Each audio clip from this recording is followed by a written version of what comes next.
Alright, y'all, I'm back. So we're going to multitask here, because I have to do stuff in between pause and say some things so I don't get copyrighted. So we're going to multitask here. I got to get ready for bed, but this is the part 3 that I got done today. Well, I got here about 11. Oh, and this is from JLR Investigate. So to watch the full interview, it's on his page. 30 that morning, I started fishing. Okay, 11:30. As I decided that I was gonna quit fishing, I came back through. I stopped at what they call a slough or a lake in the river. It's just a lake off of the river. So I pulled in there with my little boat, and maybe 5 minutes after getting into the slough, I heard a cry, a faint cry. What time was that? Probably around 4 o'clock. Oh, okay. Well, it was broad daylight. Broad daylight. But anyway, I just kept hearing the cry. Broad daylight, y'all. I hearing the cry. Was it down here, or was it when you got in there? It was when I got inside of the lake. Yeah. You heard a faint cry. Heard a faint cry. Heard it for maybe 2 or 3 minutes. Then I stopped. I heard a gunshot. Then I heard a gunshot, and the crying stopped. And I said to myself, "Oh my God, I heard that's not what I think's happened." So there was another couple came in on a boat, and I asked them. They came in there because they heard the shot, and I asked them, "Did they hear the shot?" They said, Okay, they came in. He said they came in because they heard a shot. So they came in because of that. But where do they come in from or out of? Where do they come from? "Yes." I said, "Well, I heard a crying also, and then I heard a gunshot, and the crying stopped. So I was going to leave, but I happened to look at the end of the lake, and there was a little opening that would take me to the back of that. So I decided just to go in there with my boat, and when I did that, that's when I found Mica's belongings laying up on the bank. So I got out of my boat, picked the belongings up, looked at them, put her cell phone was laying outside of the bag, and her glasses also. I picked those up, put them in the bag, looked around a little bit, got back into my boat, came back to the landing, loaded it up. I left out. The law was there. I stopped and talked with the law, asked them, did they know a Mica Miller? He said, "How do you know Mica?" Alright, notice. He's like, how do you know? Or when the officer or whoever was there, the authorities, and they said, how do you know Mica Miller? And he's like, hold up now. I'm just letting you know. Hold up. Well, I said, "Oh, wait a minute now." I said, I found her belongings. And I told him my story, about hearing the crying and hearing the gunshot and the crying stopped. See, usually you just be like, oh, well, I got her thing, so, that's how I know the name of the person. But the story isn't adding up. It's not mathing, especially with the other stories that we've heard earlier today.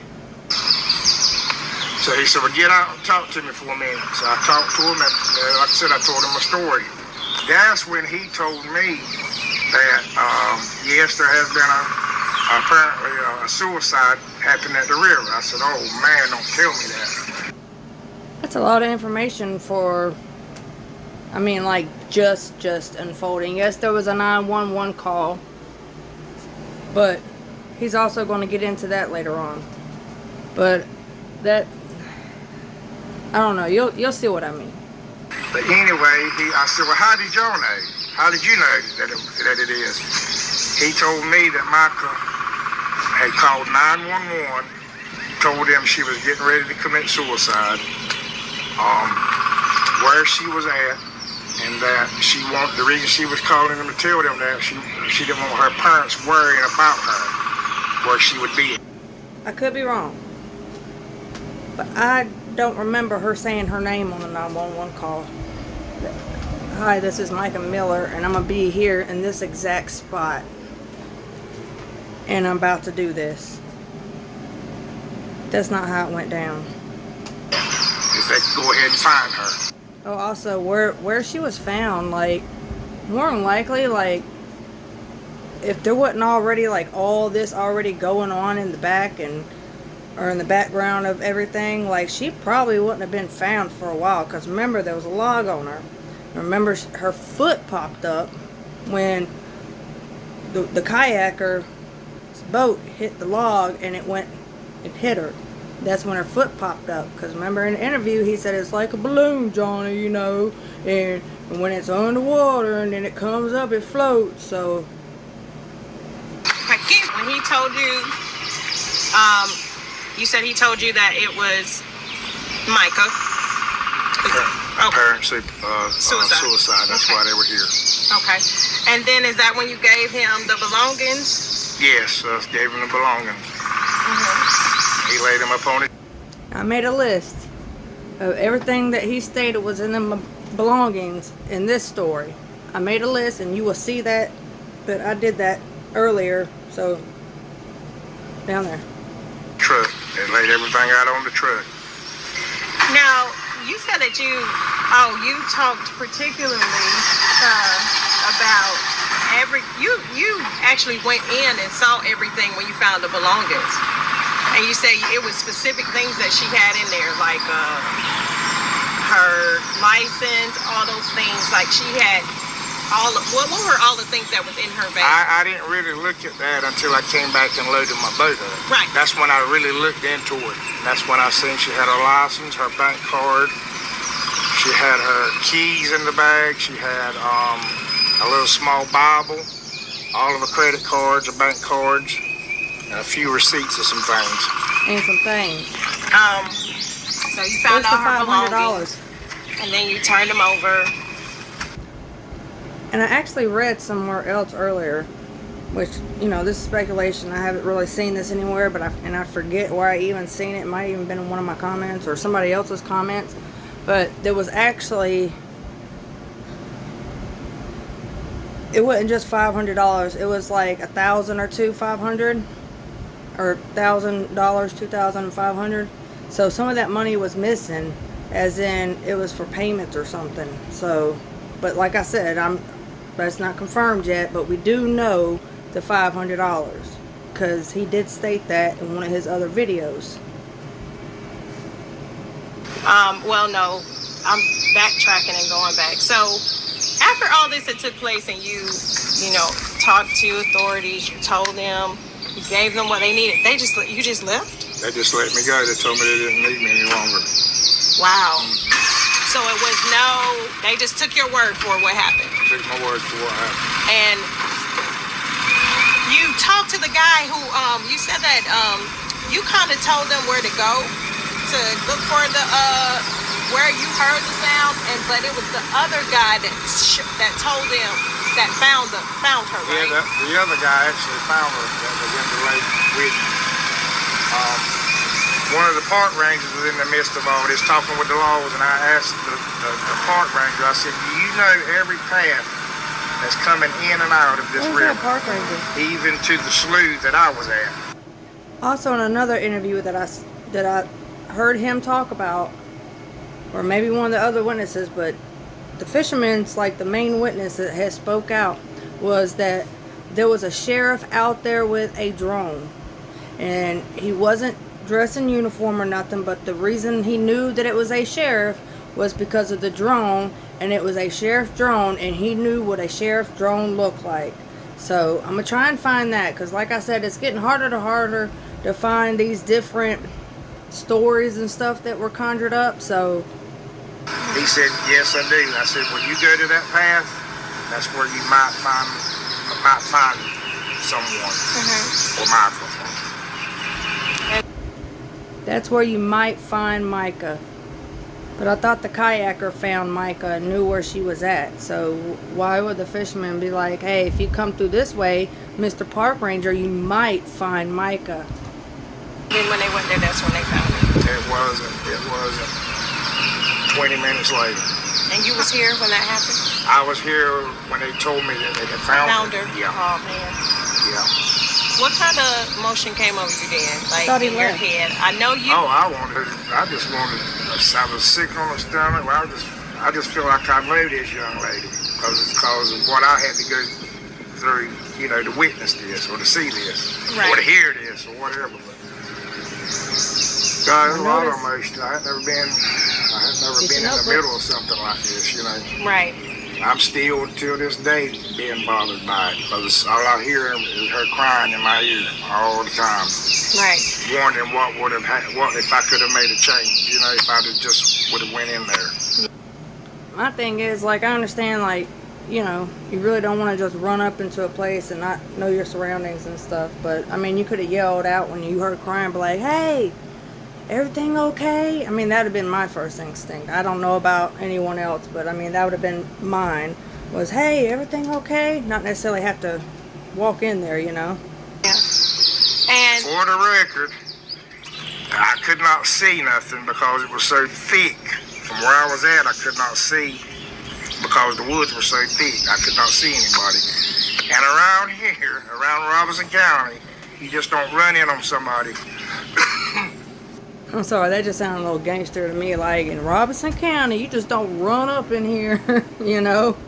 Excuse me, run in on somebody and check on them because you don't ever know what's going on. I felt like something was wrong, but I wasn't going in there to check, you know, right. for fear of my life or Your whatever. life, right. And it's ironically it's mental health awareness month.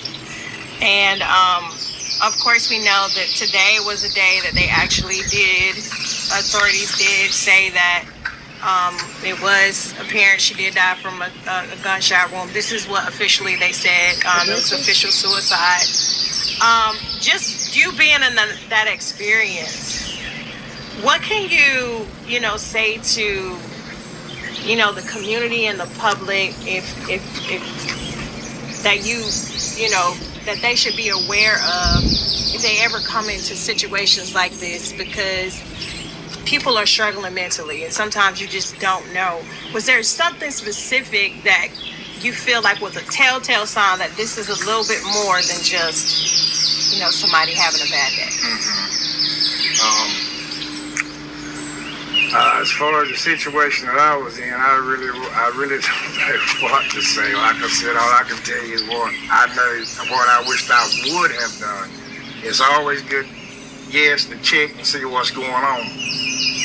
But like I say, in the case that I was in, it was sort of dangerous for me, just to go in and check on someone like that.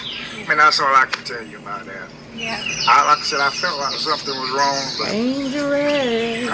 I just couldn't check to where I wouldn't be able to see my surroundings around me. So he wasn't worried about that. Like I said, if she was out, if it would have been a person out there crying in the open where I could see them, I was checking on them all day long. But but yes, I mean, he wasn't checking his surroundings. I just wish I could have went in there and checked on her. Couldn't see to get her stuff. Came out to fish one day in the water, and your life has changed. So, what are you going to do to help you now? Because now this is something that you have to try to get past. What do you want to add? What are you going to do for you? And then what do you want to add to this that you want people to know? I really don't know how. I'm just going to have faith in the Lord, get me through this, because it's changing my life, actually. It's just going to take time for me, as far as this situation. And what do you want people to know? There's been a lot of talk. You've been going through a whole lot of backlash on social media. What is it that you want to add to this and you want people to know? From Mr. Johnny Jacobs, the man everybody's been whispering about, what is it that you would like to leave with people or you want them to know? Oh, I'd like to know everybody that I had nothing to do with this. If anybody that knows me, if I could have got involved and helped this young lady, that I would have done it. But I was just put in a circumstance where that couldn't be done. Now, we're not making accusations or accusing anybody or anything. We just have questions. That's it. So this is our speculation. We just taking notes. the medical examiner said a self-inflicted gunshot wound. Do you think that there's criminal play, or do you believe what the medical examiner I don't want to show your face. Do you think there is some sort of criminal activity here going on where? Oh, I really, from what, like I said, I'm not condemning no one for doing this. From all the evidence and everything that's coming together, I feel like there was more to it than that's being said. He agrees. Like, God knows all. Yes, he does. Alright, for an ending note, listen to this. Matthew 12:34. This is from the King James Version. O generation of vipers, how can ye be evil speak good things? For out of the abundance of the heart the mouth will speaketh. So let everyone keep talking. JP, the fisherman, anybody that wants to speak, let them talk. The more they talk, the more info we get. Thank y'all. Love y'all. Bye.